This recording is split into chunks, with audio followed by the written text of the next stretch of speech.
Okay, பலவான்கள் கையில் உள்ள அம்புக்கு ஒப்பாக இருக்கிறீர்கள். எவ்வளோ தூரம் ஓட வேண்டியது, எவ்வளோ தூரம் உங்களை கொண்டு ஆண்டவர் செய்ய போகிறார். சோர்வாக இருக்காதீங்க. ஆண்டவர் உங்களை ரொம்ப அதிகமாக நேசிக்கிறனால தான் இங்கே கூப்பிட்டு வந்து உட்கார வச்சிருக்கார். நம்பர் 1. அப்புறம் உட்கார வைத்த ஆண்டவர் சில காரியங்களை கற்றுக் கொடுக்கிறார். கொத்தி எரு போடுறார். சிலப்போ கொத்தும் போது கொஞ்சம் கஷ்டமாக இருக்கும். செல்ஃபோனை பற்றி பேசாத ஒரு வாலிப கூட்டங்கள் இல்லை. ஒரு காலத்தில் யோசேப்பு சிம்சோனை பற்றி பேசி கொண்டிருந்த வாலிப கூட்டங்கள் இன்று செல்ஃபோனை பற்றி தான் பேச வேண்டியிருக்கு. அவ்வளோ ஆக்குப்பை பண்ணியிருக்கு. நம்முடைய வேலைகளை, நம்முடைய காரியங்களை இந்த செல்ஃபோன் ஆக்குப்பை பண்ணியிருக்கு. இவ்வளோ காரியங்களை ஆண்டவர் நம்ம கற்றுக் கொடுக்கிறார். இந்த மாதிரியான வலைகளில் நம்ம பிள்ளைகள் விழுந்து விடக்கூடாது. தம்பிமார், தங்கச்சிமார், உங்களோட செல்ஃபோனுக்கு வருகிற அப்நார்மல் மெசேஜஸ், அன்வான்ட் மெசேஜஸ், இரட்டிப்புப்படுத்துகிற மீனிங்ஸ் உள்ள காரியங்கள் வந்துவேனால் நீங்கள் இம்மிடியட்டாக ஸ்டாப் பண்ணுங்கள். உங்கள் பெற்றோர்களை தெரியப்படுத்துங்கள். நீங்கள் கொஞ்சம் உஷாராயிரும். Be alert.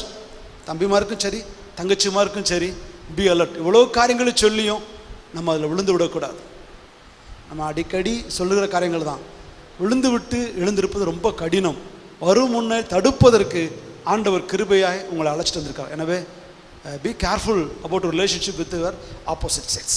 உங்களோட பழகிற, ஏன்னா இன்றைக்குள்ள சூழ்நிலைகளில் ப்ராஜெக்டாக இருக்கலாம், படிக்கிறதா இருக்கலாம், அதிகமாக ஆன்லைன் கிளாஸஸ் இருக்குது. ஸோ உங்களுடைய காரியங்களை கொஞ்சம் பண்ணிங்க. முடியலைன்னு சொன்னால் ஆண்டவர் சமூகத்தில் போய் அழுதுருங்க. ஏதாச்சும் உங்களுக்கு அன்வான்ட் உங்களுக்குள்ள நீங்கள் உங்களுக்குள்ளே வச்சு போராடி கொண்டு இருப்பீங்களானால் தேவ சமூகத்தில் சொல்லி அழுதுருங்க. அதையும் மீறி முடியலை என்றால் சிஸ்டர்ஸ், பிள்ளைங்க, தங்கச்சிமார், அருமையான சிஸ்டர் பாருங்கள், சிஸ்டர் இருக்காங்க, ஜனோ சிஸ்டர் இருக்கிறாங்க, அவங்கள்ட்ட ஷேர் பண்ணுங்கள். மூத்த பிள்ளைங்க இருக்கிறாங்க, அவங்கள்ட்ட கண்டிப்பாக வெளியே யாரும் ஷேர் பண்ண மாட்டாங்க. நீங்கள் உலகத்தில் போய் சொல்கிறதை காட்டிலும் மூத்த ஆவிக்குரிய சகோதரத்தில் சொல்லும் பொழுது நல்ல ஆள், அதோடு நீங்கள் போராடி கொண்டு இருக்க வேண்டாம். அப்நார்மல் மெசேஜாக ஃபீல் பண்ணுறீங்க, ரிலேஷன்ஷிப் அப்நார்மலாக இருக்குது, டாக் வித்தியாசமாக இருக்குது, அது வீட்டுக்குள்ளேயோ உறவுக்குள்ளேயோ நண்பரோட்டத்திலேயோ நீங்கள் ரொம்ப பாதிக்கப்படுறது பெண் பிள்ளைகள். எனவே நான் அதை அதிகம் சொல்கிறேன். உடனே நீங்கள் பெற்றோரிடத்தில் சொல்லுங்கள். பெற்றோர்கள் சொல்லும் பொழுது சில பெற்றோர்கள் கடினமாக இருப்பார்கள். சகோதரத்தில் சொல்லுங்கள். சிஸ்டர்ஸ் உங்களை நல்ல அழகாக லீட் பண்ணாங்க. தம்பிமார் அப்படித்தான். தேவையில்லாத சேட்டிங், தேவையில்லாத காரியங்கள் நம்ம தேவை கிடையாது. நீங்கள் பொறுமையோடு காத்திருப்பீர்களால் ஆண்டவர் நமக்கு என்ன தேவை என்பதை அதிகமாக இருந்து அற்புதமாக கருவி செய்வார். ஹல்லேலூயா, ஹல்லேலூயா, பிரைஸ் தி லார்ட். இப்போ நம்ம மத்தியில் ஆண்டோட வார்த்தை கொடுக்கும்படியாக பிரதர் ஜெயசீலன் அவங்க வந்திருக்கிறாங்க. உங்களுக்கு எல்லாம் தெரியும், சிவில் இன்ஜினியராக இருந்து கடினமான வேலை மத்தியிலும் ஆண்டோடைய ஊழியத்தை கடந்து செய்து கொண்டிருக்கிறாங்க. தேவனோடு நடக்கிற பிள்ளைகள் நம்ம மத்தியில் இருக்குது. ரொம்ப சந்தோஷம். கரங்களை தட்டி நம்ம அவங்கள வரவேற்கலாம். Praise the Lord.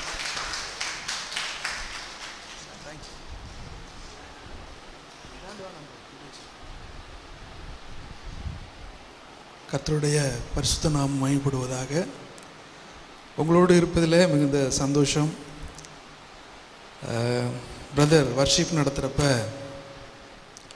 உண்ணவும் முடியலை, உறங்கவும். எனக்கு இதில் ஒரு சுவாரஸ்யமான சம்பவம் உண்டு. எங்கள் ஆஃபீஸில் திங்கட்கிழமை தோறும் ப்ரேயர் பண்ணி தான் ஸ்டார்ட் பண்ணுவோம். அப்போது எல்லாருமே ப்ரிப்பேர் பண்ணுவாங்க. அப்போது என்கிட்ட நான் வந்தவொடனே கேட்டேன், பாட்டு என்ன பாட்டு எடுத்திருக்கீங்கன்னு கேட்டேன். பாட்டு என்ன பாட்டு எடுத்திருக்கீங்க? அப்போது என் அசிஸ்டன்ட் சொன்னால், அண்ணே உண்ணவும் முடியலை, உறங்கவும் முடியலை, ரீகன் அண்ணன் பாட்டு எடுத்திருக்கேன் அப்படின்னு சொன்னான். நான் சொன்னேன், அந்த பாட்டு பாட வேண்டாம், அந்த பாட்டு பாட வேண்டாம். அவனுக்கு அதிர்ச்சி. ஏன் சார் அப்படின்னு. நான் பொய் சொல்ல விரும்பலை. நான் என்ன சொல்ல விரும்பலை, பாட்டில் அது ரீகன் பிரதர் மட்டும்தான் பாட வேண்டிய பாட்டு. நம்முடைய ஜீவிதத்தினுடைய தரம் இந்த அளவுக்கு உயரணும். எந்த அளவுக்கு தெரியுமா? ஆண்டவரே, உங்கள் சமூகத்தை தவிர வேற என் வாழ்க்கையில் எதுவுமே பேரின்பம் கிடையாது ஆண்டவரே. வாலிப தம்பி தங்கச்சி, உங்கள் முன்பாக நாங்கள் எதற்காக இவ்வளவு பாரத்தோடு நிற்கிறோன்னா, இந்த உலகம் மிகப்பெரிய மாயை. அதாவது லயனல் அண்ணன் அடிக்கடி ஒரு வார்த்தையை சொல்லுவாங்க. பிஒய்எம்முடைய ஸ்தாபகர்களில் ஒருவராகிய லயனல் அண்ணன் அடிக்கடி ஒரு வார்த்தை சொல்லுவாங்க. என்ன வார்த்தை தெரியுமா? Holi life is the jolly life. Holi life is the, பரிசுத்த வாழ்க்கையே பரவசமான வாழ்க்கை. இன்னைக்கு இதை அனுபவிக்காதனால தான், எதை, இந்த பரிசுத்த வாழ்க்கையில் இருக்கிற உண்மையான பரவசத்தை புரிந்து கொள்ளாதனால தான் நாம் போலி பரவசங்களை குறித்து நம்முடைய மனதை அங்கே போய்கிட்டு இருக்கு. நீ தேவனுடைய சமூகத்தில் இருக்கிற உண்மையான அந்த பரவசத்தை அனுபவிச்சிட்டோன்னு வச்சுக்கோங்களேன், நாமும் தாவீதை மாதிரி அடிக்கடி சொல்லுவோம். எப்படின்னா, உன்னுடைய சமூகத்தில் நித்திய ஆனந்தம், உன்னுடைய சமூகத்திலே பேரின்பம் எனக்கு உண்டாண்டவரே. பிரதர் அவங்க என்ன, பிரதர் மெசேஜ் ஷேர் பண்ணுங்கன்னு சொல்லும் பொழுது கொஞ்சம் ஹெசிடேட் பண்ணேன். எதுக்கு ஹெசிடேட் பண்ணேன்னா, அதுக்கு பல காரணங்கள் உண்டு.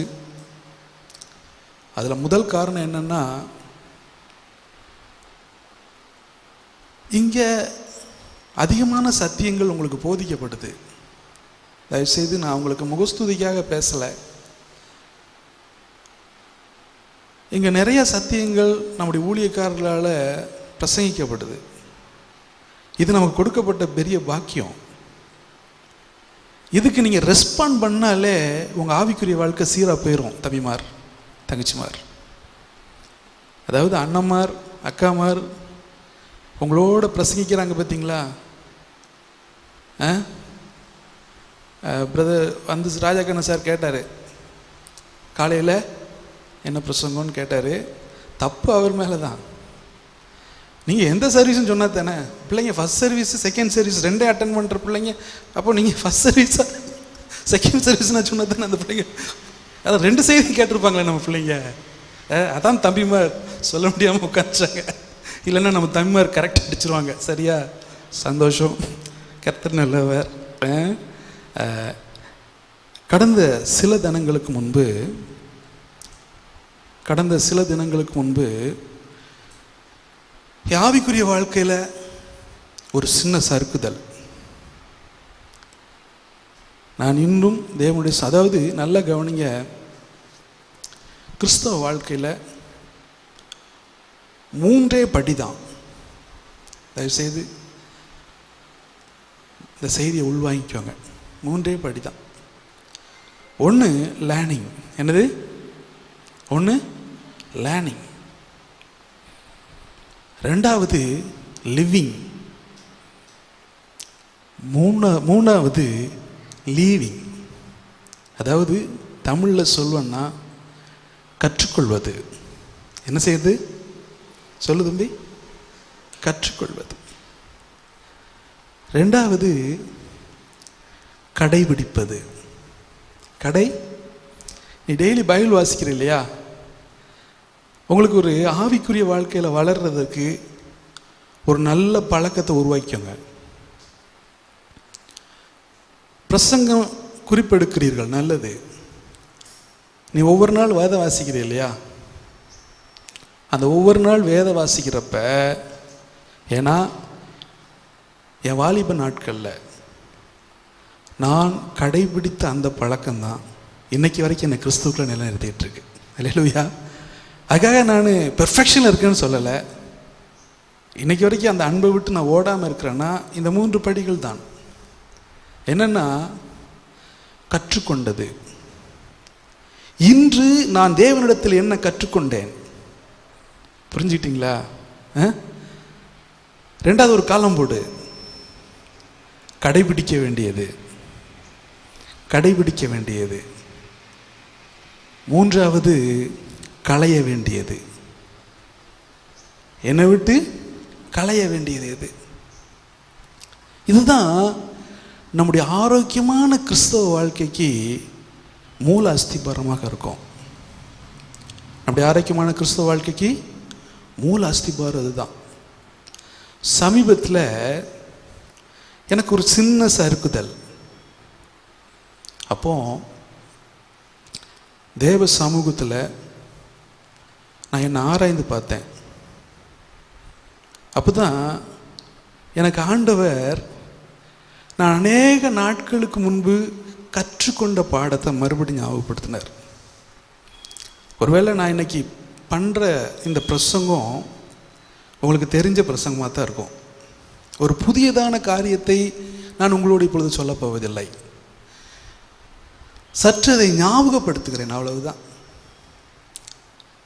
நல்லா கவனிங்க.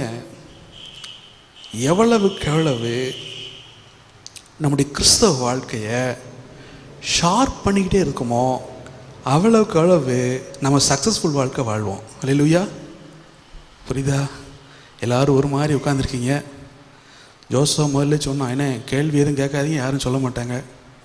நான் சொன்னேன், உன்கிட்ட கண்டிப்பாக கேட்பேன், உன்கிட்ட கண்டிப்பாக கேட்பேன்.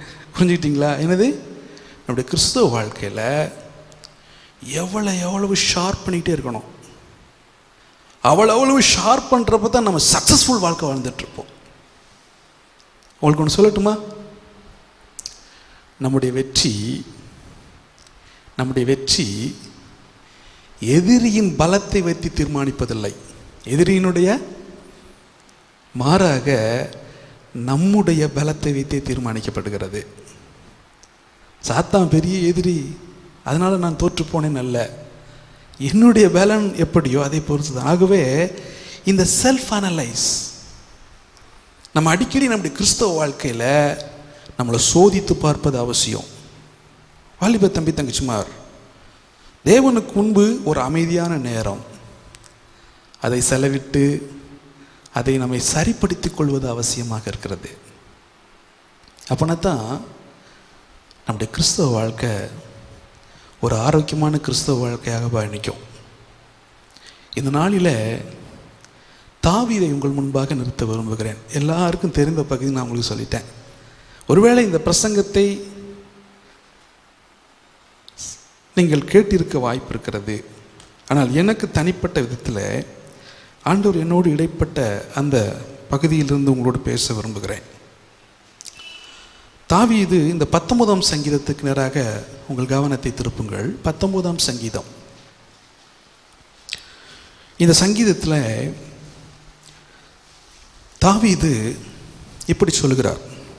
அவைகள் பொன்னிலும், 10ஆம் வசனம், மிகுந்த பசும்பொன்னிலும் விரும்பப்படத்தக்கதும், தேனிலும் தேன் கூட்டிலிருந்து ஒழுகும் தெளித்தேனிலும் மதுரம் உள்ளதாக இருக்கிறது. அன்றியும் அவைகளால் உமது அடியேன் எச்சரிக்கப்படுகிறேன். அவைகளை கைக்கொள்ளுகிறதுனால் மிகுந்த பலன் உண்டு. The word of God, word of God. அடுத்து அவர் சொல்றாரு, தன் பிழைகளை உணர்கிறவன் யார்? மறைவான குற்றங்களுக்கு என்னை நீங்களாக்கும், துணிகரமான பாவங்களுக்கு உமது அடியனை விலக்கி காரும். அவைகளை நீ ஆண்டு கொள்ள ஒட்டாதிரும். அப்பொழுது நான் உத்தமனாகி பெரும் பாதகத்துக்கு நீங்களாயிருப்பேன். தாவீது பாவத்திற்கு உட்பட்ட பிறகு இந்த சங்கீதத்தை எழுதினாரோ அல்லது பாவத்திற்கு உட்படுவதற்கு முன்பு இந்த சங்கீதத்தை எழுதினாரோ நமக்கு தெரியவில்லை.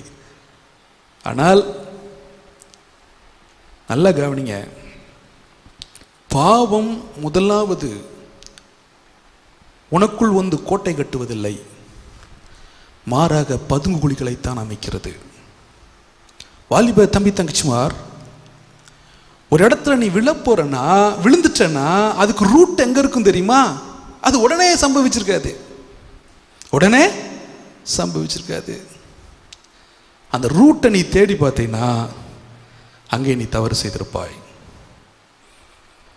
கிறிஸ்தவ வாழ்க்கையில் வெற்றி பெறணும்னா, கடந்த நாட்களில் நான் என்னை அலசி பார்த்தேன். இந்த இடத்தில் விழுவதற்கு எங்கே ரூட்டு, எங்கே அந்த வேர் இருந்துச்சு? தாவீது முதலாவது சொல்ற காரியம் என்ன தெரியுமா? நான் இந்த அதிகாரத்தையும் இந்த வசனத்தையும் தாவீதினுடைய வாழ்க்கை நடந்த சம்பவத்தையும் பொருத்தி உங்களோடு கூட இந்த சாயங்கால வேளையில் சில காரியங்களை பேச விரும்புகிறேன். சரிதானா? இந்த வசனத்தையும் தாவீது விழுந்த அந்த இடத்தையும் பொருத்தி உங்களோடு கூட சில காரியங்களை நான் இந்த சாயங்கால வேளையில் ஷேர் பண்ண விரும்புகிறேன். சரிதானா? தாவீது என்ன சொல்றான்னா, முதலாவது என்ன சொல்றான்னா, தன் பிழைகளை உணர்கிறவன் யார்? அவன் சொன்னா பிழை ஃபர்ஸ்ட் நம்முடைய வாழ்க்கையில் இருப்பது என்பது என்னது? பிழை, எரர். பிழை என்பது பாவம் அல்ல, தவறு. நல்லா சொல்ல போனா இந்த பிழை அப்படிங்கிறது கவனக்குறைவினாலே நடப்பது. எதால நடப்பது? பிழைங்கிறது நம்ம கவனக்குறைவினால செய்யறது. தாவீதுடைய வாழ்க்கையில் பிழை எங்க இருந்துச்சு? 2 ராஜாக்களின் புஸ்தகம் 2 சாமுவேல் புஸ்தகம் 11ஆம் வசனத்தில் 1ஆம் வசனம், மறு வருஷம் ராஜாக்கள் யுத்தத்திற்கு புறப்படும் காலம் வந்த பொழுது தாவீது யோவாபையும் அவனோடு கூட தன் சேவகர் இஸ்ரவேல் அனைத்தையும் அம்மோன் புத்திரரை அழிக்கவும் ரப்பாவை முற்றுகை போடவும் அனுப்பினான். தாவீதோ எருசலேமில் இருந்து விட்டான். பிழை. அவன் யுத்தத்துக்கு போகாமல் இருந்தது என்னது? பிழை. தாவீதுடைய வாழ்க்கையில் ஆரம்பத்தில் என்ன பண்ணானா, யுத்தத்தில் முன்னால் போய் நின்றுட்டு இருந்தான். இப்போ அவன் பெரியாள் ஆயிட்டான். பெரியாளா ஆயிட்டான். இந்த வெற்றிக்கு பிறகு யோவாப் சொல்லி விட்டான், ஏய் தாவீது வாப்பா, ஜெயிச்சாச்சு, என் பேர் விளங்கிரும் வா அப்படின்னு சொன்ன பிறகு தான் தாவீது வந்தான். இந்த பாவத்திலலாம் விழுந்த பிறகு தான் தாவீது வந்தான். பிழை எப்போ ஏற்பட்டு தெரியுமா? வாலிப தம்பிமார், வாலிப தங்கச்சிமார், உன் வாழ்க்கையில் பிழை எப்போ இதான் ரூட். இருக்க வேண்டிய இடத்துல இல்லாமல் இருப்பது, இருக்க வேண்டிய நிலைமையில் இல்லாமல் இருப்பது. புரிஞ்சுக்கிட்டீங்களா? பிழை எது? பிழை எது? இருக்க வேண்டிய இடத்துல இல்லாமல் இருப்பது, இருக்க வேண்டிய நிலையில் இல்லாமல் இருப்பது. அவன் என்ன செஞ்சான் தெரியுமா? இருக்க வேண்டிய இடத்துல இல்லை, இருக்க வேண்டிய நிலைமையிலும் தாவீது இல்லை. இருக்க வேண்டிய இடம் எங்க? யுத்தகலம். யுத்தகலம். யுத்தகலத்தில் போராடுறப்ப இவன் அவனை குறித்து வேலை பைபிள் என்ன சொல்லுது பாருங்க. ஒரு நாள் சாயங்காலத்தில் எழுந்து, எப்போ எழுந்தானா சொல்லுங்க? எப்போ எழுந்தானா தம்பி சொல்லு? கூட சேர்ந்தவங்களாம் யுத்த காலத்தில் இருக்கிறான். தூக்கம் வருமா அவனுக்கு? அவன் தூங்கிட்டு விடுங்க. ஏன் தூங்கட்டும், அவனை போய் கஷ்டப்படுத்திட்டு இருக்கீங்க. யுத்த காலத்தில் ஆமா, தாவீது அவ்வளவு கேர்லெஸ் ஆயிட்டான். வாலிப தம்பிமார், வாலிப தங்கச்சிமார், you must be a better Christian. நீ ஒரு நல்ல கிறிஸ்தவனாக வாழணும்னா you must be a self disciplined person. நீங்கள் ஒரு ஒழுங்குள்ள கிறிஸ்தவர்களாக வாழ்வது அவசியமாக இருக்கிறது. ஒரு சுய ஒழுங்கு அவசியம். நிறைய பேர் நல்ல ஜெபம் பண்ணுவாங்க, பைபிள் வாசிப்பாங்க, ஆனால் அவங்க வாழ்க்கையில் பார்த்தீங்கன்னா வெற்றி இருக்காது. காரணம் என்ன தெரியுமா? ரூட் எங்கே இருக்குன்னா அவனுக்கு செல்ஃப் டிசிப்ளின் இருக்காது.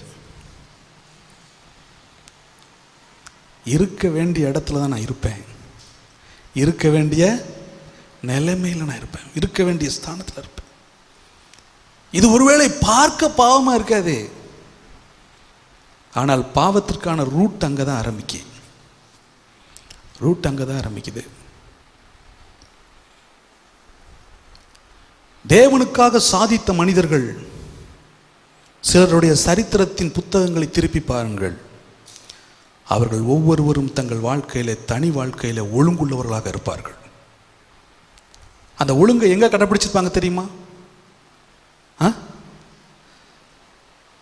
அவங்க 3 ஏரியாவில் அந்த ஒழுங்கை கடைபிடிச்சிருப்பாங்க. உணவு, உறக்கம், உணர்ச்சி. இந்த 3 விஷயத்தில் செல்ஃப் டிசிப்ளினாக இருந்திருப்பாங்க. இது இல்லாமல் தேவனுக்காக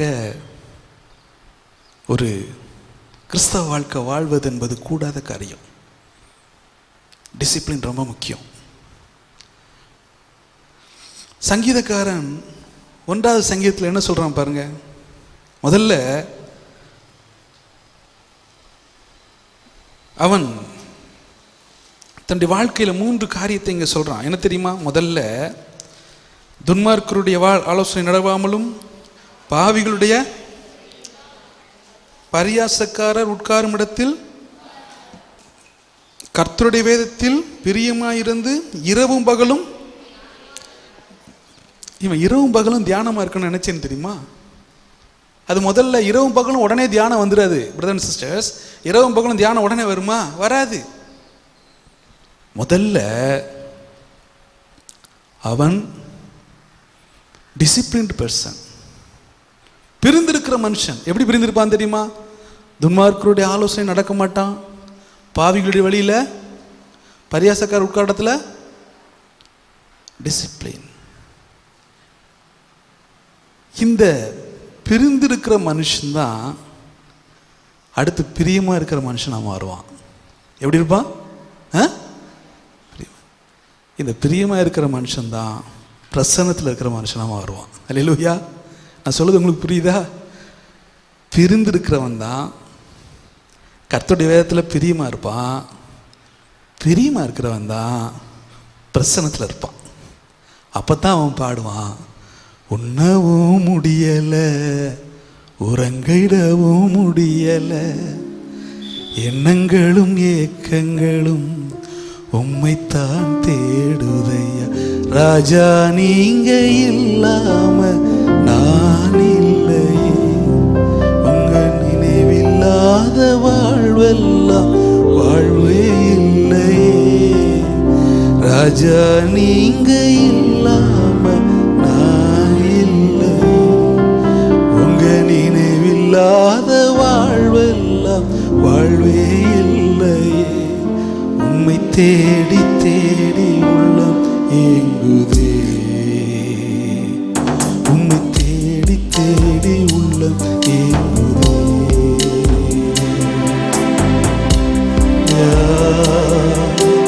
ஏசையா என் இதயமெல்லாம் உம்மை தேடுதையா, ஆசையா இன்னும் ஆசையா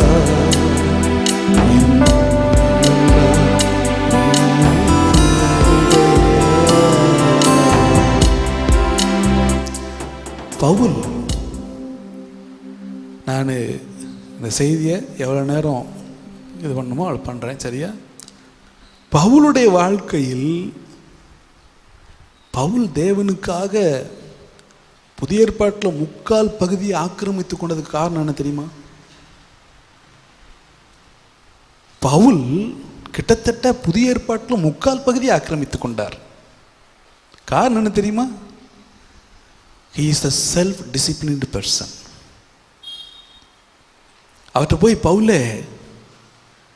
பவுல் தன்னுடைய வாழ்க்கையை 4 கோட்பாட்டுக்குள்ள தான் வச்சிருந்தார். உனக்கு தெரியுமா உங்களுக்கு? பவுல் தன்னுடைய வாழ்க்கையை 4 கோட்பாட்டுக்குள்ள தான் வச்சிருந்தார். அந்த கோட்பாட்டுக்குள்ள வெளியே போகவே மாட்டார். அவர்கிட்ட போய் கேட்டிங்கன்னா, பவுலே உங்கள் வாழ்க்கையில் இருக்கிற அந்த 4 லிமிட்டேஷன் என்ன அப்படின்னு கேட்டால் சொல்லுவார், வா 1 கொரிந்தியருக்கு வா சொல்லித் தருகிறேன் என்று சொல்லுவார். 1 கொரிந்தியர் 6ஆம் அதிகாரத்துக்கு நேராக திருப்புங்கள். 1 கொரிந்தியர் 6ஆம் அதிகாரம் 12ஆம் வசனம். எல்லாவற்றையும் அனுபவிக்க எனக்கு அதிகாரம் உண்டு, ஆகிலும் எல்லாம் தகுதியாயிராது. எல்லாவற்றையும் அனுபவிக்க எனக்கு அதிகாரம் உண்டு, ஆகிலும் நான் ஒன்றிற்கும். இந்த இடத்துல 3 பிரின்சிபலை சொல்லிடுவாரு. அனுபவிக்க கிடைத்த அத்தனையும் அனுபவிக்க மாட்டேன். ஃபர்ஸ்ட் பிரின்சிபல் எழுதி வச்சுக்கோங்க. அனுபவிக்க கிடைத்த அத்தனையும் நான் அனுபவிக்க மாட்டேன். First principal. செகண்ட் என்ன தெரியுமா? அங்கீகாரத்தை இழக்க பண்ணுகிற எதையும் நான் அனுபவிக்க மாட்டேன். எல்லாம் தகுதி இழக்க செய்கிறதெல்லாம் நான் என்ன செய்ய மாட்டேன். என் அங்கீகாரத்தை இழக்க பண்ணுகிற ஒன்றையும் நான் அனுபவிக்க மாட்டேன். உண்டாது என்ன தெரியுமா? என்னை அடிமைப்படுத்துகிற ஒன்றையும் நான் அனுபவிக்க மாட்டேன். இன்னைக்கு செல்ஃபோன் உங்களை எத்தனை பேர்த்தை அடிமைப்படுத்திருச்சு? தயவுசெய்து செல்ஃப் அனலைஸ் பண்ணி பாருங்க. நம்ம கட்டுப்பாட்டுக்குள்ள அது இருக்கா? அது கட்டுப்பாட்டுக்குள்ள நம்ம வந்திருக்கிறோமா? அதை வச்சு தான் கண்டுபிடிக்க முடியும். நீ அடிமையா இல்லையா என்பதை எதை வைத்து கண்டுபிடிக்க முடியும் என்றால், உன்னையும் அறியாமல் உன் கை எங்கே போகிறதோ அதை வைத்து தான் கண்டுபிடிக்க முடியும். இப்போ இதே 1 கொரிந்தியர்ல 10ஆம் அதிகாரத்தில் இன்னொரு பிரின்சிபலை, இன்னொரு கொள்கையும் சேர்த்து எழுதுவார். என்ன தெரியுமா? 1 கொரிந்தியர் 10ஆம் அதிகாரம் 23ஆம் வசனத்தில், எல்லாவற்றையும் எனக்கு அதிகாரம் உண்டு, ஆகிலும்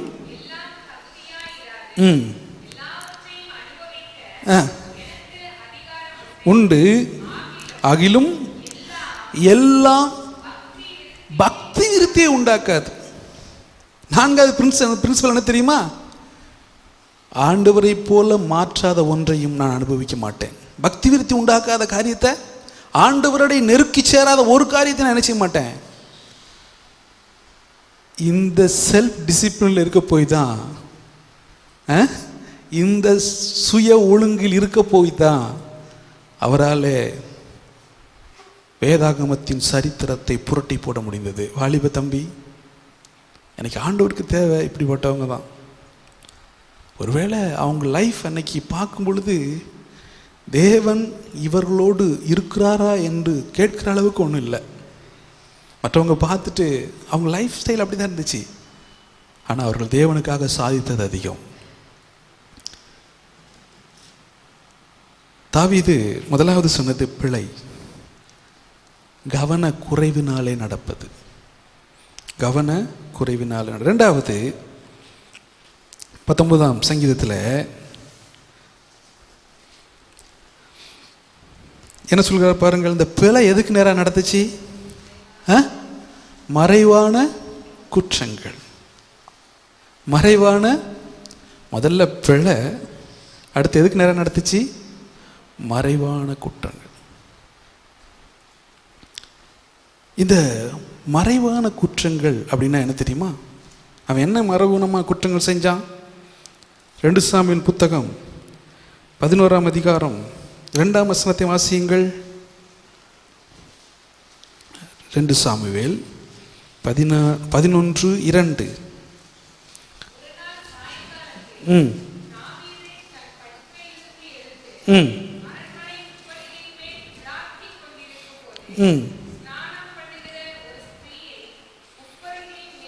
ஸ்தானம் பண்ணுகிற ஸ்திரியை உப்பரிகையின் மேல் இருந்து கண்டான்.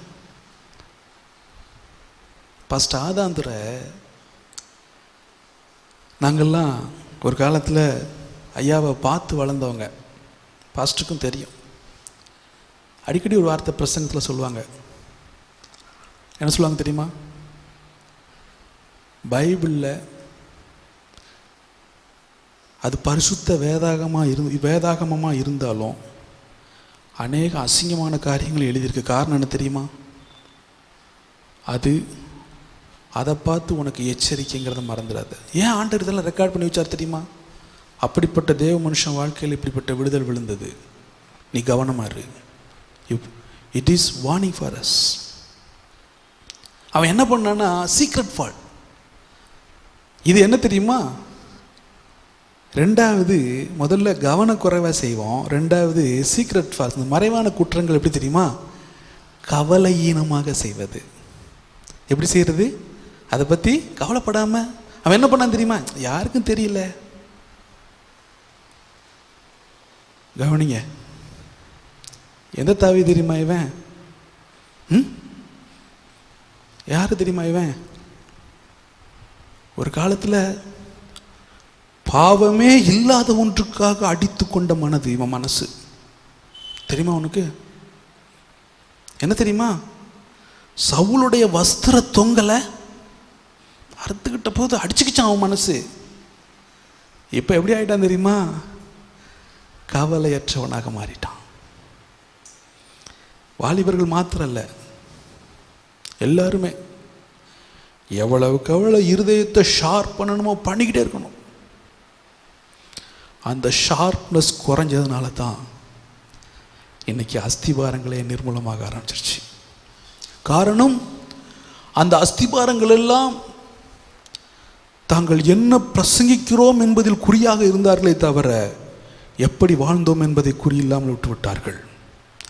நமக்கு அது எச்சரிக்கையாக இருக்குது, எச்சரிக்கையாக இருக்குது.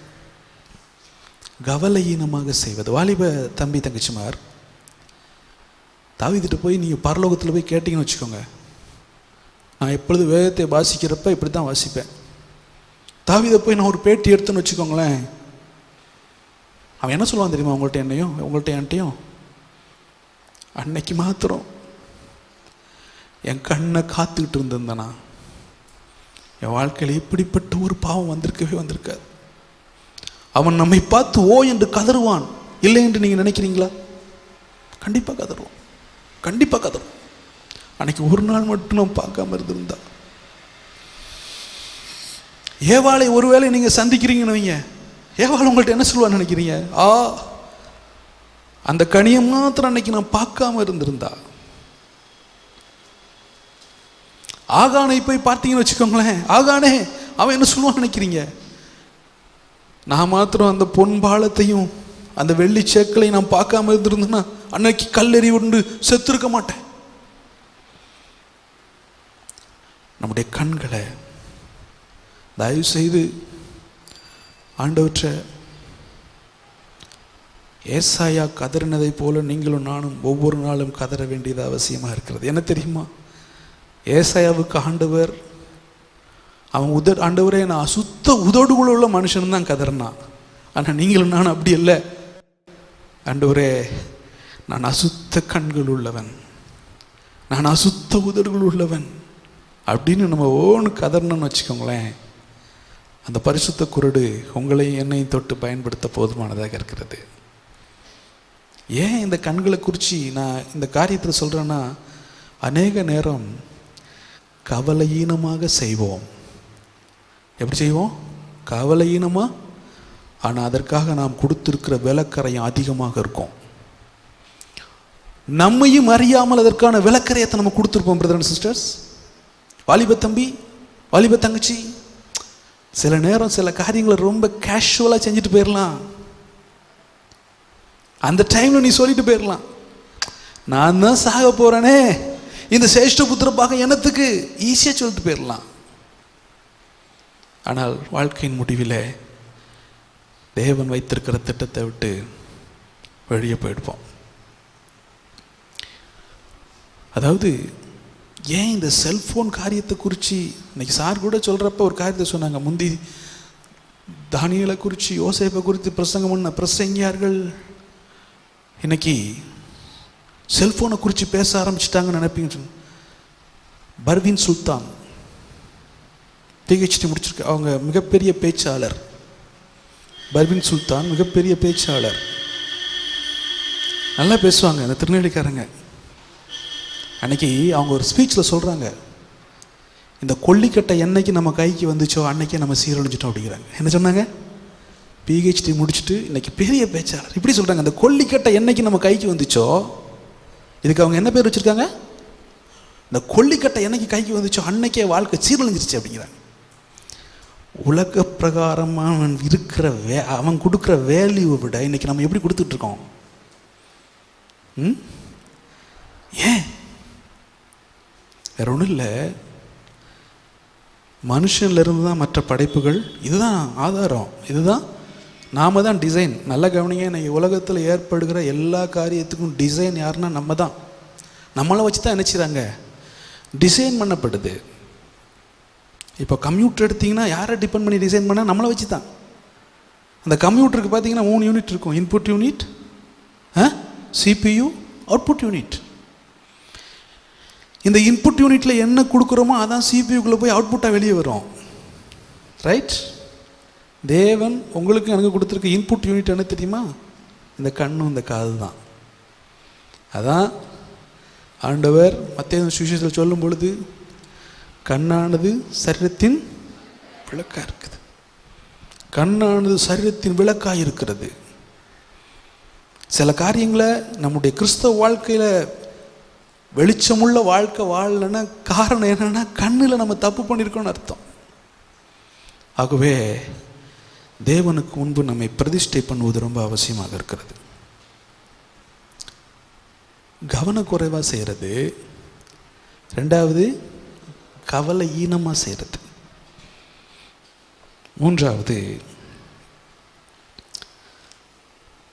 மூன்றாவது அந்த அப்போ தான் அவர் என்ன சொல்ல தெரியுமா? 13ஆம் வசனம். மூன்றாவது அந்த பாவம் எதற்கு நேராக நடந்துச்சு பாருங்க. சங்கீதம் 19:13. துணிகரமான பாவங்களுக்கு, அதாவது பிழைய உணரணும், மறைவான குற்றத்தை விட்டு நீங்களாகணும், துணிகரமான பாவத்துக்கு விலகி ஓடிடணும். என்ன ஓடிடணும்? விலகி ஓடிடணும். இவன் துணிகரமான பாவம் என்ன செஞ்சான் தெரியுமா? அங்கே பைபிள் இருக்கிறது. சரி பார்த்துட்டு போனான்னு விட்டுருக்கலாம். அவன் என்ன பண்ணான் தெரியுமா? அவளோடு தவறான உறவை வச்சிட்டான். மூன்றாவது என்ன தெரியுமா? கட்டுப்பாடின்றி செய்வது.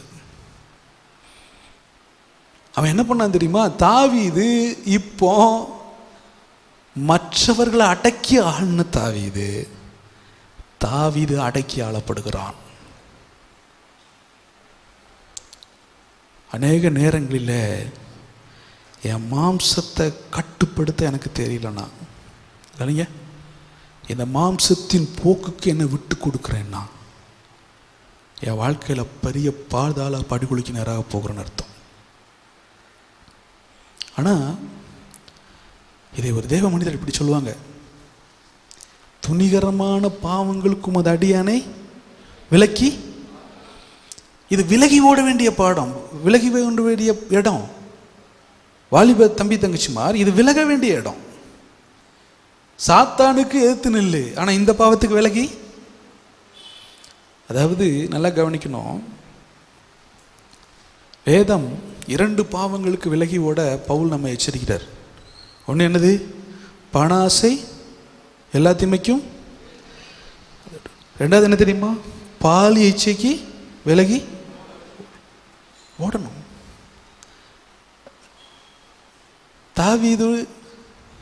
தாவீதுட்ட போய் இதை ஒரு தேவ மனுஷன் இப்படி சொன்னார். தாவீதுட்ட போய் கோலியாத் பெரியவனா பத்சேபால் பெரியவளான்னு கேட்டால் என்ன சொல்லுவார்? சொல்லுங்க, சொல்லுங்க தம்பி, யார் சொல்லு? கோலியாத்து பெரிய ஆள் கிடையாது, கோலியாத்தை கூழாங்கல்ல விலைக்கு வச்சுட்டான் இல்லையா? கோலியாத்தை விட பெரிய ஆள் யாரு? பத்சேபால். ஒன்று சொல்கிறேன், நாங்கள் வாழ்கிற காலத்தில் நாங்கள் இருந்த அந்த வாலிப நாட்கள்லாம் உண்மையிலே நாங்கள் ஆண்டவருக்கு நன்றி சொல்கிறோம். இப்போ பார்த்தீங்கன்னா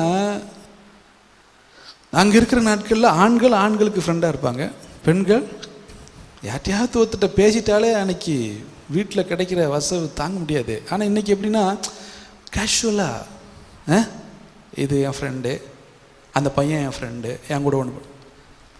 it is not the discipline. It is not the. வேதம் அப்படிப்பட்ட ஒழுங்கை கற்றுக் கொடுக்கவில்லை. இன்னொன்று, இதான் நம்முடைய கெப்பாசிட்டிங்கிறது தெரியும். ஆண்டு என்ன சொன்னா தெரியுமா? அநேக நேரம் விலக வேண்டிய பாவத்திற்கு விலகி ஓடணும். அதாவது சோதனை, நான் நிறைய பைபிள் ஸ்டடி மாதிரியே பேசிகிட்டு இருக்கிறேன். பாவத்தில் நிறைய வெரைட்டிஸ் இருக்குது. அதில் இது தாக்கு பிடிக்கிற சோதனை கிடையாது. என்ன சோதனை கிடையாது? தாண்டி ஓடுற சோதனை. நான் எப்படியாவது இருந்து என் பரிசுத்தத்தை காத்துக்கிறோன்னு காத்துக்கவே முடியாது. நம்முடைய வாழ்க்கையில் நாம் நம்முடைய மாம்சத்தை கட்டுப்படுத்த தெரியணும். இந்த கட்டுப்பாடு எப்போ வரும்னா, மாம்சத்தை கட்டுப்படுத்துவது அவ்வளோ எளிதானதல்ல. மாம்சத்தை கட்டுப்படுத்த எப்படி கட்டுப்படுத்துவதுன்னு கேட்கணுன்னா, நீங்கள் நேராக வனாந்தரத்தில் போய் ஆண்டவர்கிட்ட போய் கேட்கணும்.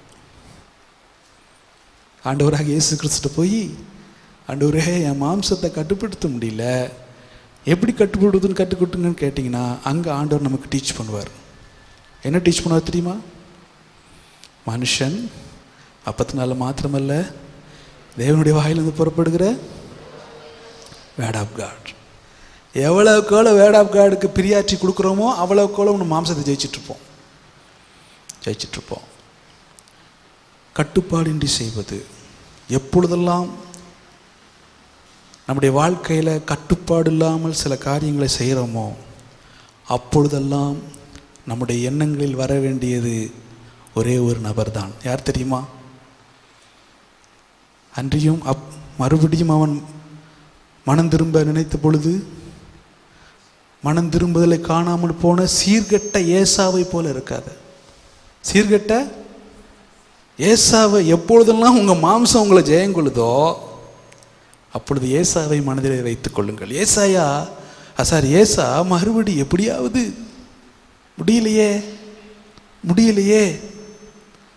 முடியல. காரணம் கட்டுப்பாடின்றி செய்வது. இதுக்கு பேர் தான் மறைவான குற்றங்கள். நேரம் ஆயிட்டதுனால சீக்கிரமாக சில காரியங்களை சொல்கிறேன், சரியா?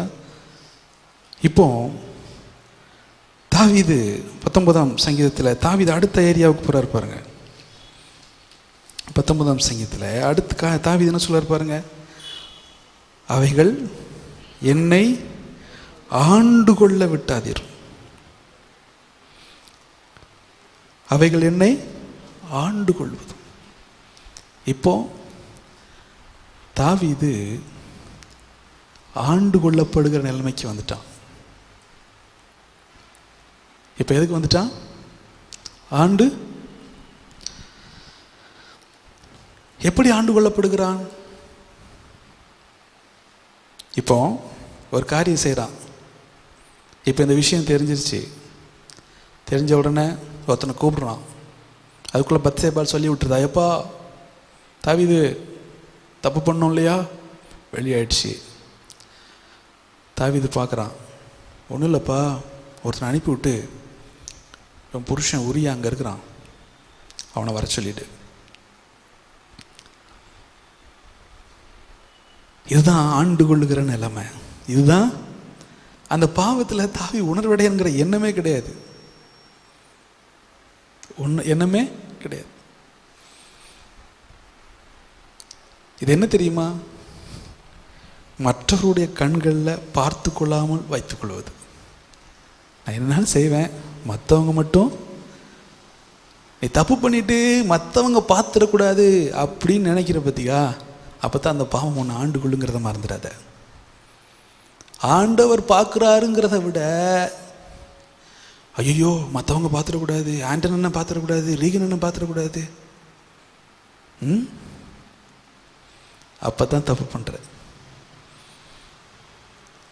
இது எதுக்கு தெரியுமா? மற்றவங்க கண்களுக்கு மறைச்சிடணும், கண்களுக்கு மறைச்சிடணும். நான் இந்த பகுதியை வாசிக்கும் பொழுது, இந்த பகுதியை வாசிச்சுட்டு இருக்கும் பொழுது ஆண்டவர் எனக்கு உணர்த்தின காரியம் என்ன தெரியுமா? ஆண்டவர் நாத்தான் மூலமாக முதல்ல எச்சரிக்கலை. நல்லா கவனிங்க, நாத்தான் மூலமாக எச்சரிக்கலை. ஆண்டவர் முதல்ல யார் மூலமாக எச்சரித்தார் தெரியுமா? உரியா மூலமாக தான் எச்சரித்தார். உரியா மூலமாக தான் எச்சரித்தார். இந்த பாவம் ஆண்டு கொண்டுருச்சுன்னா எவ்வளவு எச்சரிப்பு வந்தாலும் நீ கேட்க மாட்ட. நம்ம கேட்கவே அந்த ஃப்ரேமில் மற்றவங்களாம் நான் வச்சு பார்ப்போமே தவிர யாரை வச்சு பார்க்க மாட்டோம். நம்மளை அவன் சொன்னான், ஏய் போடா, அவன் வீட்டில் போய் உன் மனைவியோட சந்தோஷமாயிரு போ அப்படின்னு. அவன் என்ன சொன்னான்? வாசல்லையே படுத்திருந்தான். வாசல்லையே தாவீதுக்கு அவன் முதல்ல என்ன பாடம்? நான் ஒன்றை மாதிரி கிடையாது, எனக்கு பிளேஸ் ஆஃப் லிவிங் எதுன்னு தெரியும். ஜனங்களெல்லாம் அங்கே போராடிக்கிட்டு இருக்கப்ப நான் போய் சந்தோஷமாக இருக்க அழைக்கப்பட்டவன் அல்ல, நான் இங்கே தான் இருப்பேன். இப்போ மறுபடியும் அவனோட போராடுறான். இங்கே பார் தாவீது, நான் ஒன்று மாதிரி இல்லை தாவீது, நான் ஒன்று மாதிரி இல்லை. நான் இந்த பகுதியை என் ஃப்ரெண்ட்ஸோடு இருந்தால் ஓப்பனாக பேசுவேன். பிரதர்ஸ், இதில் நல்லா கவனிங்க. பத்சேபாள் உரியாவுக்கு டெம்டேஷனே கிடையாது, பத்சேபாள் தாவீதுக்கு தான் டெம்டேஷன். இதான் சாத்தான் வைக்கிற கண்ணி. சாத்தான் வைக்கிற உரியா போகலையே, போகவே இல்லை. சில நேரம் சாத்தான் இப்படி தான் டெம்டேஷன் வைப்பான் நம்மளுக்கு, இல்லையா? கவனிங்க, அவன் போவே இல்லை. அப்போ தான் அவன் சொன்னான், இங்கே பாரு, எனக்கு பேட்டர்ன் ஒன்று இருக்குது, ஒன்றை மாதிரி வாழ மாட்டேன். அதெல்லாம் அதே மாதிரி பிரியாட்சி. நான் எதுக்கு முக்கியத்துவம் கொடுப்பேன் தெரியுமா? அவ்வளவு காரியங்களை செஞ்ச அவன் என்ன பண்ணான் தெரியுமா? அந்த உரியாவை அவன் கையிலே சீட்டு எழுதி கொடுத்து அவனை போர் முகத்தில் முன்னால் நிறுத்திடு.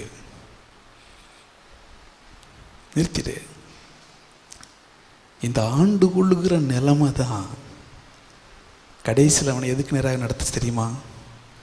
பெரும்பாதகத்துக்கு நேராக நடத்துச்சு. பெரும்பாதகம் முதல்ல வரல, பிழை தான் முதல்ல வந்துச்சு. பிழை வந்த பிறகுதான் மறைவான குற்றம். இந்த பெரும்பாதகம் எப்படி வந்து தெரியும்? எப்போ வரும் தெரியுமா? கடின இருதயத்தோடு செய்கிறது.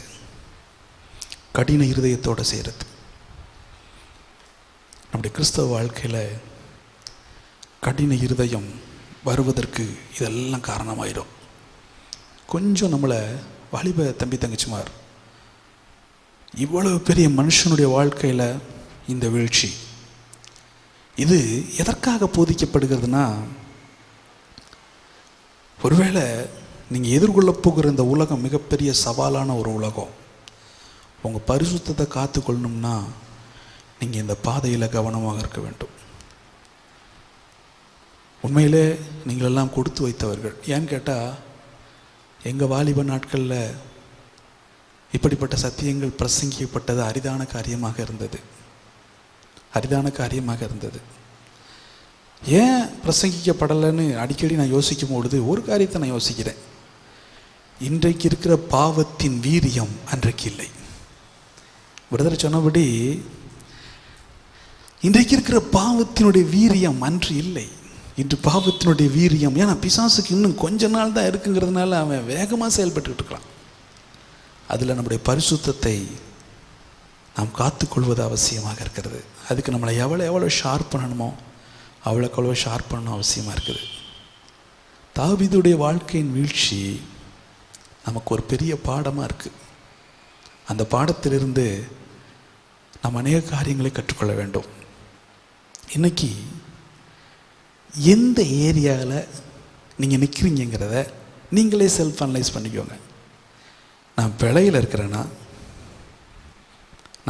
இருக்கேனா, மறைவான குற்றத்தில் இருக்கேனா, இல்லை துணிகரமான பாவத்தில் இருக்கேனா, இல்லை ஆண்டு கொள்ளப்பட்ட நிலையில் இருக்கிறேனா, இல்லை பெரும்பாதகத்தில் இருக்கிறேனா? கொஞ்சம் அலசி ஆராய்ந்து கொள்ளுங்கள். ஒருவேளை இப்படிப்பட்ட பாவத்திற்கு போவதற்கு முன்பே ஆண்டவர் நம்ம என்ன செஞ்சிருக்கலாம்? எச்சரிச்சிருக்கலாம். பாவம்தான் நமக்கு மிக முக்கியமான எதிரியாக இருக்கிறது. கொஞ்சம் நம்ம எல்லாரும் அப்படியே தேவ சமூகத்தில், ஆண்டவரே நான் இன்னும் உங்களை நெருங்கி சேரணும் ஆண்டவரே, அப்படியே கண்களை மூடி ஒப்பு கொடுப்போமா? ஆண்டவரே நீங்கள் தான் எனக்கு எல்லாமே ஆண்டவரே, நீங்கள் தான் எனக்கு போதும் ஆண்டவரே, நீங்கள் எனக்கு போதும் ஆண்டவரே, வேறு எதுவும் வேண்டாம் ஆண்டவரே. ஆண்டவரே எனக்கு முன்பாக இருக்கிற இந்த பாவமான உலகம், இந்த பாவம் நிறைஞ்ச உலகத்தில் என் பரிசுத்தத்தை நான் எப்படியாவது காத்துக்கொள்ளணும் ஆண்டவரே. எல்லாரும் அப்படியே ஆண்டோடைய சமூகத்தில் அப்படியே உணர்ந்து, ஆண்டவரே பரிசுத்த மாத்திரம் தான் வேணும் ஆண்டவரே. வாலிப தங்கச்சிமார் தயவு செய்து வாய்களை திறந்து அப்படியே சொல்லுங்க, ஆண்டவரே பரிசுத்த வாழ்க்கை வேணும் ஆண்டவரே, இன்னும் உங்களை நான் நெருங்கி சேரணும் ஆண்டவரே. இன்னும் நெருங்கி சேரணும் ஆண்டவரே. உங்க பிரசன்னத்தை அனுபவிக்கணும் ஆண்டவரே. வாலிப தம்பி தங்கச்சிமார், நீயும் நானும் தேவனுக்காக நசரேயராக பிரிக்கப்பட்டவர்கள். மற்றவர்களை போல நீயும் நானும் வாழ முடியாது. வாழ தேவன் என்னை அழைக்கல. நீயும் நானும் நசரேயராக அவருக்கு பிரித்தெடுக்கப்பட்டவர்கள். ஹல்லேலூயா, ஸ்தோத்திரம் ஆண்டவரே. எல்லாரும் அப்படியே தேவ சமூகத்துல இன்னும் உம்மை அறியணுமே, இன்னும் உம்மை அறியணுமே, இன்னும் கிட்டி சேரணுமே, இன்னும் கிட்டி சேரணுமே. பிரசன்னம் பிரசன்னம் தேவ பிரசன்னம், பிரசன்னம் பிரசன்னம் தேவ பிரசன்னம். கரம் பிடித்த நாயகரே, கரம் பிடித்த நாயகரே, கைவிடாத தூயவரே, கைவிடாத தூயவரே. பிரசன்னம் பிரசன்னம் தேவ பிரசன்னம், பிரசன்னம் பிரசன்னம் தேவ பிரசன்னம். எங்க நல்ல ஆண்டவரே, ஆண்டவரே, பாவத்தை நீங்க பார்க்கிற விதமா பார்க்கிற கண்களை தாங்க ஆண்டவரே. ஆண்டவரே, இந்த உலகம், இந்த உலகத்தின் ஆசை இச்சைகள் ஒளிந்து போகும் என்பதை எங்களுக்குள் ஒவ்வொரு நாளும் உணர்த்தி கொண்டே இருங்க ஆண்டவரே. எங்களை இன்னும் ஷார்ப் பண்ணுங்கப்பா, எங்களை ஷார்ப் பண்ணுங்க ஆண்டவரே. எங்க சபையில் உள்ள ஒவ்வொரு வாலிபர்கள் நாங்கள் நினைக்கிறோம் ஆண்டவரே, அவங்க ஒருபோதும் இந்த பாவத்துக்கு விலை போய் விடக்கூடாது ஆண்டவரே. அவங்க விலை பெயரவே கூடாது ஆண்டவரே. எங்க வாலிப தங்கச்சிமார் இந்த மாயமான உலகத்துல சிக்கிடக்கூடாது ஆண்டவரே. தம்பிமார் சிக்கிடக்கூடாது ஆண்டவரே. உதவி செய்யும் ஆண்டவரே. இந்த நாளில எங்களை கற்றுக் கொடுத்த சத்தியங்களுக்காக ஸ்தோத்திரம் ஆண்டவரே. எங்களை சரிப்படுத்துங்கப்பா, எங்களை இன்னும் ஷார்ப் பண்ணுங்க ஆண்டவரே, ஷார்ப் பண்ணுங்க. உங்க கையில் ஒப்பு கொடுக்கிறோம் எங்கள் ஆண்டவர் இயேசு மூலம் பிதாவே, ஆமென். தேங்க்யூ.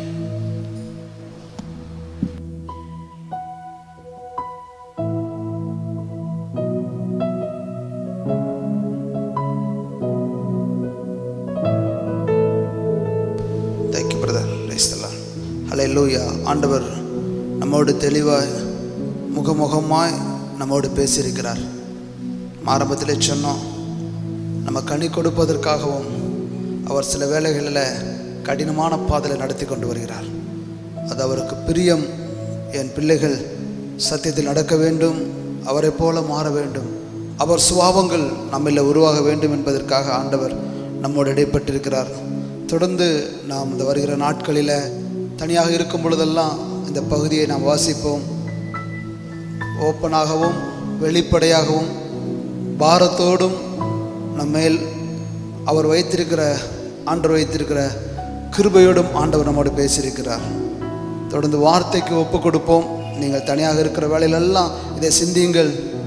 இதில் வெற்றி பெற்று விட்டோமானால் என்னை பொறுத்தளவுக்கு பெரிய வெற்றி என்று சொல்வேன். இதில் தான் நிறைய போராடி கொண்டிருக்கார்கள். பணத்தில் கூட அநேகர் வெளியில் ஈஸியாக வந்துடுறாங்க. இந்த போராட்டம் விசுவாசிகளை இன்றைக்கி நீங்கள் பேப்பர் எடுத்து பார்த்தீங்கன்னால் இந்த பிரச்சனை தான் அதிகமான பிரச்சனைகள். வீடுகளில் குழப்பங்கள், இம்மாறல், தாறுமாறமான உறவுகள், இதுகெல்லாம் பேசிக் காரணம் இப்படிப்பட்ட நம்ம இருக்க வேண்டிய இடத்துல நம்ம இல்லாமல் இப்படியோ காணப்பட்டிருக்கனால நல்ல ஆண்டவர் பேசியிருக்கிறார். நீங்கள் அலசி வீட்டில் உட்காந்து மறுபடியும் இந்த பகுதியும் சங்கீதம் 19 மறுபடி சங்கீதம் 51 முன்னாடி வைத்து, அதே போல் நம்ம அந்த சாமுவேல் புஸ்தகத்தில் ஆண்டவர் சொன்ன காரியத்தை, தாவீது இடைப்பட்ட காரியத்தையும் நம்ம வாசிப்பது மாத்திரமல்ல, வார்த்தைக்கு ஒப்பு கொடுப்போம். ஆண்டவர் நம்மை உபயோகப்படுத்துவார், பிரயோஜனப்படுத்துவார். கர்த்தர் தாமே நம்ம ஆசீர்வதிப்பாராக. ஸ்தோத்தரிக்கிறோம்பா, மை நன்றியோடு கூட ஸ்தோத்தரிக்கிறோம். எல்லாரும் கண்ண மூடி ஆண்டவர் நம்மளோடு கூட இடைப்பட்ட அந்த நல்ல வார்த்தைகளுக்கு ஆண்டவர் நம்மளோடு கூட தெளிவாக இடைப்பட்டிருக்கிறார். அதாவது பிள்ளை எங்கேருந்து உருவாகுது, ஒரு சின்ன கவனக்குறைவு தான் அந்த பிள்ளைக்கே காரணமாக இருக்குது. நம்ம இன்றைக்கி எந்த நிலையில் இருக்கோம்? பிள்ளையில் இருக்கிறோமா? மறைவான குற்றம் நம்ம செய்கிறோமா? துணிகரமான பாவங்களில் நம்ம இருக்கிறோமா? அல்லது அந்த பாவம் நம்மளை முழுவதும் ஆண்டு கொண்டு இருக்கிறதா? அல்லது பெரும் பாதகம் செய்த அந்த நிலையில் இருக்கிறனா? அப்படி நம்மளே ஆராய்ந்து பார்ப்போம். எந்த நிலைமையில் நம்ம இருக்கிறோம்? நம்ம கடின இருதயத்தோடு இருக்கும்போது ஒன்று சொன்னாங்க, பாவத்தின் வீரியம் அதிகம். இன்னைக்கு பாவம் நம்மளை சுற்றி நெருங்கி நிற்கு. அதனால் எல்லாரும் நம்மளையே ஆராய்ந்து பார்த்து, ஆண்டவரே இந்த பாவமான உலகத்தில் என்னால் தனியாக ஒன்றுமே செய்ய முடியாது, உங்களுடைய கிருபை என்னை தாங்கட்டும் சொல்லி எல்லாரும் உள்ளத்தின் ஆழத்திலிருந்து ஆண்டவரை நோக்கி நம்ம பார்ப்போம். ஏசப்பா உங்கள் கிருபை எங்களை தாங்கட்டும். ஏன்னா நெருங்கி நிற்குது பாவம். இந்த பாவமான உலகத்தில் எல்லாவற்றையும் நான் உதறி தள்ளிட்டு எனக்குன்னு வைத்திருக்கிற அந்த ஓட்டத்தில் நான் ஓட, தீவிரித்து ஓட கர்த்தர் எங்களுக்கு, என்னுடைய பிள்ளைகளுக்கு கர்த்தர் கிருபை செய்திருளும்படியாய் சுபிக்கிற ஆண்டவரே உமக்கு ஸ்தோத்திரம்பா, ஸ்தோத்தரிக்கிறோம்பா. நன்றியோடு கூட ஸ்தோத்தரிக்கிறோம் ஆண்டவரே. நீர் எங்களுக்கு கொடுத்த, எங்களுடைய சபைக்கு கொடுத்த வாலிப ஆண் பெண் பிள்ளைகளை உம்முடைய கரத்தில் ஒப்பு கொடுத்து சுபிக்கிற ஆண்டவரே, ஒப்பு கொடுத்து சுபிக்கிற ஆண்டவரே. ஒரு பறித்து கொள்ள முடியாத உம்முடைய கரத்தில் ஒப்பு கொடுக்கிற ஆண்டவரே உமக்கு ஸ்தோத்திரம். பாவத்திற்கு விலகி ஓட ஆண்டவரை சும்மா தரித்து நின்று விடாதபடி தீவிரித்து எல்லாவற்றையும் உதறி தள்ளிவிட்டு ஓட கர்த்தர் பிள்ளைகளுக்கு இரக்க செய்தருளும்படியாய் சுபிக்கிற ஆண்டவரே நன்றியோடு கூட ஸ்தோத்தரிக்கிறோம்ப்பா. எங்களோடு பேசின நல்ல வார்த்தைக்காய் நன்றி செலுத்துகிறோம். அவைகள் ஒவ்வொன்று பிள்ளைகளுடைய இருதயத்தில் 30, 60, 100 மடங்காய் பலன் தரும்படியாய் சுபிக்கிறோம். எல்லாவித குற்ற மனசாட்சிகளும் நீங்கி ஆண்டவரே பிள்ளைகளை சுத்திகரிக்கும்படியாய் சுபிக்கிறோம். பாமக்கு ஸ்தோத்திரம். பரிசுத்தமான வாழ்க்கை வாழணுங்கிற ஒரு எண்ணம், ஒரு வாஞ்சை ஒவ்வொருவருக்குள்ள மேலோங்கி இருக்கும்படியாய் உம்முடைய கரத்துக்குள்ள ஒப்பு கொடுத்து செபிக்கிறோம். ஆண்டவரே உமக்கு ஸ்தோத்திரப்பா. செய்தி கொடுத்த ஜெயசிலனையும் உம்முடைய கரத்தில் ஒப்பு கொடுக்கிற ஆண்டவரே கர்த்தர் பொறுப்படுத்திக் கொள்வீராக, ஆசீர்வதிப்பீராக. இயேசுவின் நாமத்தில் பிதாவே.